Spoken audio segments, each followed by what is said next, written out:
ஓலவல்ல 9A எடுத்தது சந்தோஷமா நிம்மதியா? ஓலவல்ல என்னோட மகன் 9A பாஸ். இதனுடைய பெருமதி என்ன? இது நிம்மதியா சந்தோஷமா? சத்தியமாக இது ஒரு ஹாப்பினஸ், சந்தோஷம். இந்த 9A வச்சுக்கொண்டு லைஃப் லாங் நிம்மதியா வாழ முடியாது. ஜஸ்ட் இந்த மூமெண்ட்டுக்குரிய ஹாப்பினஸ் இது. அன்புக்குரியவர்களே, எத்தனையோ பேர் 10-20 வருஷம் கழிச்சு திரும்பி பார்த்தா அந்த 9A உடைய டேஸ்ட் இருக்காது. அது அப்ப அந்த மூமெண்ட்ல எப்படி எங்களோட சாப்பாடு, நேத்து சாப்பிட்ட சாப்பாட்டினுடைய டேஸ்ட் இன்னும் எங்களோட நாக்கில் இருக்காது. அது ஜஸ்ட் அந்த மூமெண்ட்டுக்குரியதோ, இதே போலதான் ஜஸ்ட் ஹாப்பினஸ், சந்தோஷங்களும் அந்த மூமெண்ட்டுக்கு மட்டும் உரியது. எனக்கு 20 லட்சம் கிடைச்சிருச்சு, இது நிம்மதி அல்ல, ஜஸ்ட் சந்தோஷம். இன்றைக்கு, நாளைக்கு, இந்த மாசம், இந்த வருஷம், அடுத்த வருஷம், ஒரு 3 வருஷம் சந்தோஷமே தவிர இது காலாகாலம் நீடிக்கக்கூடிய நிம்மதி கிடையாது. நல்ல லாபம் கிடைக்குது, ஹராமான ஒரு செட்டிங், ஹராமானது ஒரு பார்வை, நிம்மதி அல்ல. இதன் மூலம் நானும் நீங்களும் அடைஞ்சு கொள்றது ஜஸ்ட் கொஞ்ச நேர சந்தோஷத்தை தான். எனவே அன்பின் இஸ்லாமிய உறவுகளே, அல்லாஹ் நாங்க விளங்கணும், சந்தோஷம் என்றால் இவ்வளவு தான். நிம்மதி என்றது லைஃப் லாங், அது குடும்ப வாழ்க்கையிலையும் அனுபவிக்கலாம். அந்த நிம்மதியுடைய டேஸ்ட் இருக்குது தானே, ஃபேமிலி லைஃப்ல டேஸ்ட் பண்ணலாம், எங்கட பஜார்ல டேஸ்ட் பண்ணலாம், எங்கட சக்கராத்ல டேஸ்ட் பண்ணலாம், எங்கட கபூர்ல டேஸ்ட் பண்ணலாம், எங்கட மஹ்ஷர்ல டேஸ்ட் பண்ணலாம், எங்கட சிராத்துல் முஸ்தகீம்ல டேஸ்ட் பண்ணலாம். அதுதான் நிம்மதி. எல்லா இடத்திலையும் டேஸ்ட் பண்ணலாம். ஆனால் அது ஜஸ்ட் அப்பப்ப கிடைக்காது, உடனே உடனே கிடைக்காது. கஷ்டப்படணும், தியாகம் செய்யணும், அர்ப்பணிக்கணும். இதுக்கு பின்னால்தான் நிம்மதி கிடைக்கும். அன்புக்குரியவர்களே, வியாபாரத்தில் ஒரு பொய் ஒன்று சொல்ல வேண்டி வந்துருச்சு. நாங்கள் எல்லாம் பஜார்ல இருக்கிற மக்கள், அல்லாஹ் வியாபாரிகளை சிறப்பிச்சிருக்கிறான். சில நேரம் ஒரு பொய், ஒரு டீலிங் 99 ஓகே, ஒரே ஒரு கேள்வி கேட்டாரு, பொய் சொன்னா டீலிங் கேன்சல் ஆகும், சாரி பொய் உண்மை சொன்னா டீலிங் கேன்சல் ஆகும், பொய் சொன்னா தட்டி விட்டுறலாம். அன்புக்குரியவர்களே, சில நேரம், எல்லாரும் இல்ல, சில நேரம் இப்படியான நிர்பந்தம் அடைஞ்சிருப்போம். இந்த ஒரு பொய்யால, ஒரு ஏமாத்தால ட்ரோயர்ல, கெஷர்ல சல்லி கூடுதோ, நிம்மதியா சந்தோஷமா, ஜஸ்ட் ஹாப்பினஸ், இன்றைக்கு லாபம் கூட.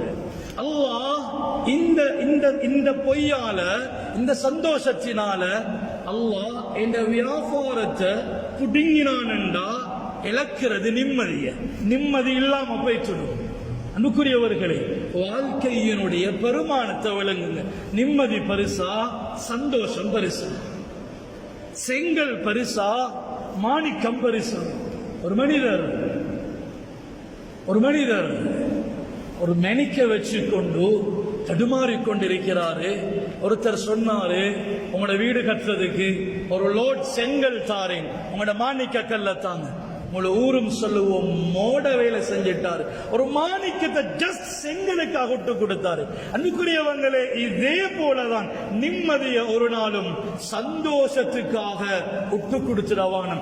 பாவம் செய்யும் பொழுதோ வாலிபர்களே கிடைக்கிறது நிம்மதி அல்ல, ஜஸ்ட் சந்தோஷம். இதை அச்சீவ் பண்ணினோம் என்றா நாங்க இழக்க போறது நிம்மதியை. அது ஃபேமிலி லைஃப்ல, குடும்ப வாழ்க்கையில, சக்கராத்ல, கபர்ல, மஹ்ஷர்ல, மீசான்ல, சிராத்ல, எல்லாத்திலையும் நிம்மதியை இழக்க வேண்டி வரும். மொபைல் யூஸ் பண்றோம், 1 மணித்தியாலம் 2 மணித்தியாலம், மீடியாக்கள் யூஸ் பண்றோம், FB யூஸ் பண்றவங்க, இப்படி எத்தனையோ மீடியாக்கள் யூஸ் பண்றவங்க, இதெல்லாம் நாங்க ட்ரிப் போறோம், என்ஜாய் பண்றோம், ஜஸ்ட் ஹாப்பினஸ்.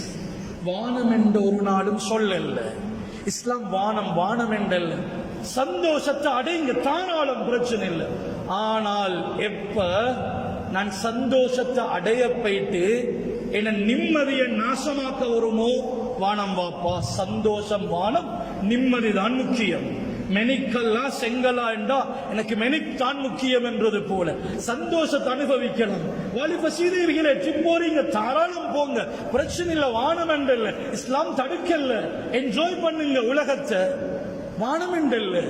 ஆனால் எந்த கட்டம் இந்த சந்தோஷத்தினால என்னுடைய நிம்மதி நாசமா போகுமோ?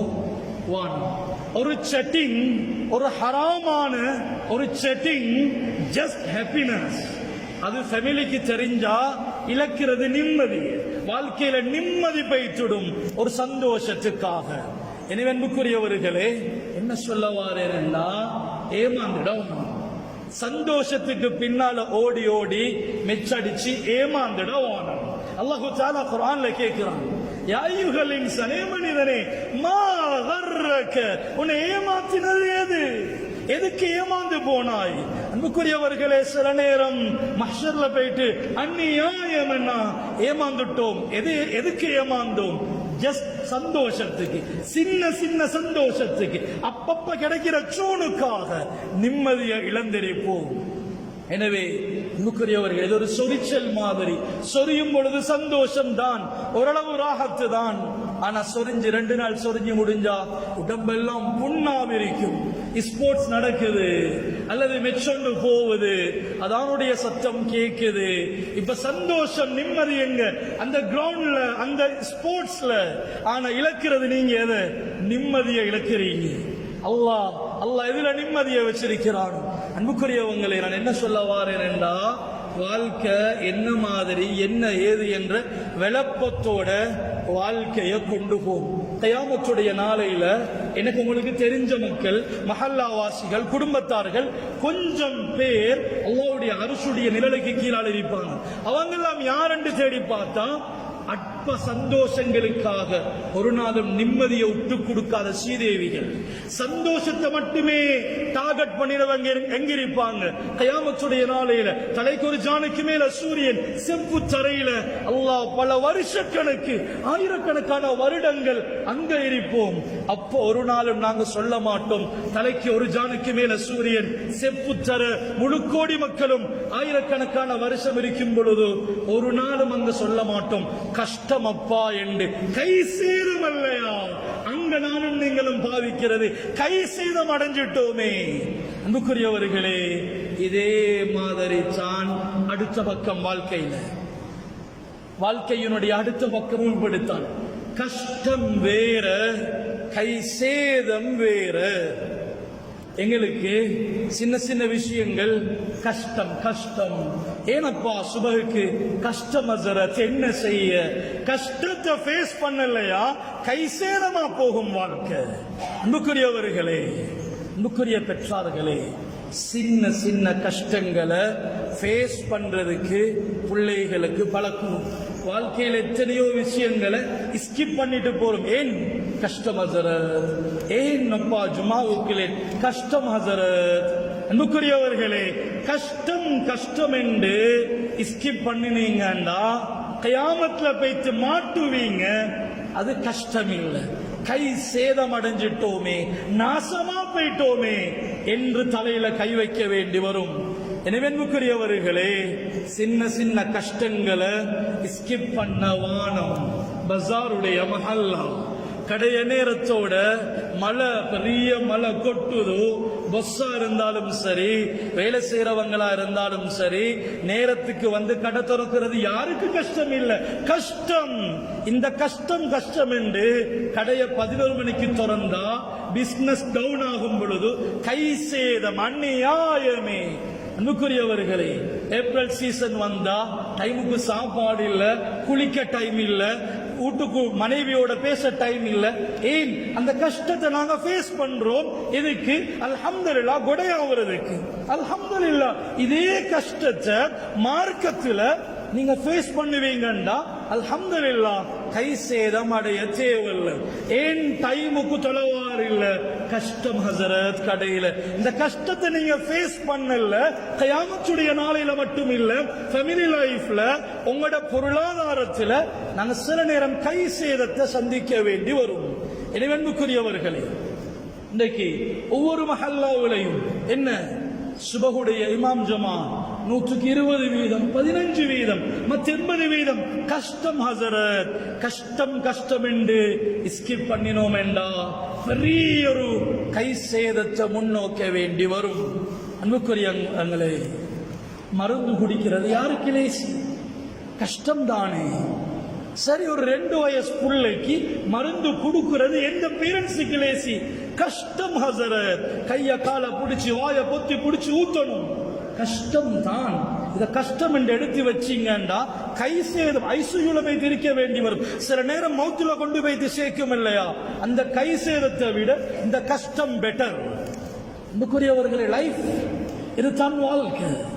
நாங்க கை சேதத்தை மறந்துட்டு சரி சரி இப்ப வாரதுகளை மெச்சடிச்சு கொண்டு போறது. அன்புக்குரியவங்களே, ஒரு இடத்துல குர்ஆன் ஓதுறது கஷ்டம். குறிப்பாக இன்றைக்கு நிறைய மஸ்ஜிதுகள் குர்ஆன் ஓதுறவங்க யாருண்டா? வயோதிகர்கள், வயசாளிகள், நிறைய யூத்ஸ். குர்ஆன் ஓதுறது குர்ஆன் ஓதுறது கஷ்டம். நான் லேஸ் என்று சொல்லல, சத்தியமா கஷ்டம் தான் வாலிபர்களே. அந்த கஷ்டத்தை நீங்க ஃபேஸ் பண்ணல, கயாமத்துல கை சேதம் அடைஞ்சிடுவீங்க. இன்னைக்கு வெள்ளிக்கிழமை நாள் சூரா கஹ்ஃப் ஓதுறது சுன்னத்து. சூரத்துல் கஹ்ஃப்ல 6425 எழுத்துக்கள் இருக்குது. ஒரு அரை மணித்தியாலம் எடுத்து இந்த சூரா கஹ்ஃப் உட்கார்ந்து முக்கி ஓதுறது சத்தியமா கஷ்டம்தான். இந்த கஷ்டத்தை ஃபேஸ் பண்ணுங்க. ஒரு அரை மணித்தியாலத்தில் 64,250 நன்மைகள் உங்களோட மீசான்ல, உங்களோட பட்டோலையில. அன்புக்குரிய வாலிப சமூகமே, கஷ்டத்தை ஃபேஸ் பண்ணுங்க. குர்ஆன் ஓதுறது கஷ்டம், ஜிக்ர் செய்யறது கஷ்டம், சுன்னத் தொழுகிறது கஷ்டம். அதெல்லாம் போக ஃபர்துடைய தொழுகையை சரியா படிச்சு விளங்கி, ஹஸரத்தை வந்து விளங்கி அதை சரியாக நிறைவேற்றது கஷ்டம். ஆனா குர்ஆனுக்கு அரவர ஒதுக்குறது கஷ்டம். மொபைல எடுத்தா 2-3 மணித்தியாலம் அது போகும். நான் வாலிபர்களை குறை சொல்லல, ஏன்னா மொபைலுடைய டிசைனிங் அப்படி, அது கலர்ஃபுல்லா இருக்குது. ஒன்றில்லாட்டி இன்னொன்று ஏதோ ஒரு நோட்டிபிகேஷன்ஸ் வந்து கொண்டே இருக்குது. இது பிடிச்சான் துன்யா படைக்கப்பட்டிருக்குது. இது வாலிபர்களுடைய பிரச்சனை இல்லை. வாலிப சமூகமே, அந்த கொஞ்ச நேரம் கஷ்டத்தை ஃபேஸ் பண்ணினீங்கண்டா உங்களோட ஃபேமிலி லைஃப்ல, உங்களோட சக்கராத்ல, உங்களோட கபர்ல, உங்களோட மஹ்ஷர்ல, உங்களோட சிராத்துல் முஸ்தகீம் அல்ஹம்துலில்லாஹ் கை சேதம் அடைய மாட்டீங்க. நிம்மதி அல்ஹம்துலில்லாஹ். எனவே அன்புக்குரியவர்களே, கஷ்டத்தை எப்படி நான் சந்தோஷம் என்றது சின்ன சின்ன இடங்கள்ல சின்ன சின்ன ஆக்ஷனால கிடைக்கும் என்றேனோ, கஷ்டம் படிப்பேன் அப்பப்ப கிடைக்கும். ட்ரெயின் மிஸ் ஆகிருச்சுது, அல்லாஹ் கை சேதம் இல்லை, கஷ்டம். அதுக்கு மாற்று வழி இருக்குது. பிளைட் மிஸ் ஆகிருச்சுது, கை சேதம் இல்லை, கஷ்டம். அன்புக்குரியவர்களே, வரவேண்டிய சல்லி வரல, கை சேதம் இல்லைன்னு அது கஷ்டம், அவ்வளவுதான். அதுக்கு மாற்றீடு இருக்குது, அதை ரிகவர் பண்ணலாம். ஆனால் கை சேதம் அடைஞ்சா நோ சான்ஸ், ரிகவரி பண்ணலாம், அதை ஈடு செய்ய முடியாது. அன்புக்குரியவர்களே, மனைவி மௌத்து கை சேதம் அல்ல, கஷ்டம். கை சேதம் அல்ல, கவலை தான். 20 வருஷம் கழிச்சு திரும்பி பார்த்தா வைஃப்ட ஜனாசா வண்டு அல்லது உம்மட ஜனாசா வண்டு நான் இருந்த நிலைமை தலை சுத்தி உளுந்து அழுது 20 வருஷம் கழிச்சு அந்த மூமெண்ட்டை நினைச்சா அந்த அளவு தலை சுத்து பிடிச்சி உளமாட்டும், கொஞ்சம் கண்ணால கண்ணீர் வரும். ஏனண்டா துனியாவுடைய டிசைனிங் அப்படித்தான். அன்புக்குரிய இஸ்லாமிய சகோதரர்களே, வாலிப சீதேவிகளே, பஜார்ல இருந்து கொண்டு ஹராம் போகுதோ, கண் திறந்திருக்குது, என்ன கட்டுப்படுத்த யாரும் இல்ல, பார்க்கலாம். அதை தவிர்த்து கொள்றது சத்தியமா கஷ்டம்தான். அந்த கஷ்டத்தை செஞ்சீங்கன்னா உங்களுக்கு நிம்மதி இருக்குது, கை சேதத்தை ஃபேஸ் பண்ண மாட்டீங்க. எனவே அன்பின் இஸ்லாமிய உறவுகளே, குறிப்பாக வாலிப சமூகமே, வியாபாரிகளே, பெற்றார்களே, வாழ்க்கையில பெருமதியை விளங்குங்க. வாழ்க்கையினுடைய ஒவ்வொரு கட்டத்தினுடைய பெருமானம் என்னன்றதை விளங்குங்க.